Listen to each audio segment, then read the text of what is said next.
Hi everybody and welcome. Today I have JBL Live 650 and I'm going to tell you how can you easily pair them with your Android device. And first we have to open settings. Here we have to tap on connected devices and now we have to tap pair the device. Now we have to search for our power switch on our headphones, which will be located over here, as you can see.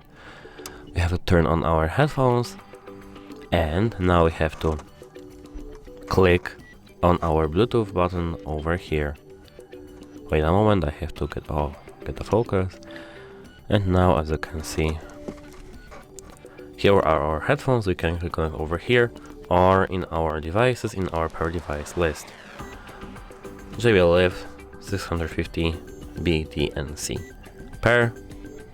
And now, as you can see, we are paired with our headphones. That's it. Hope it helps you. Goodbye.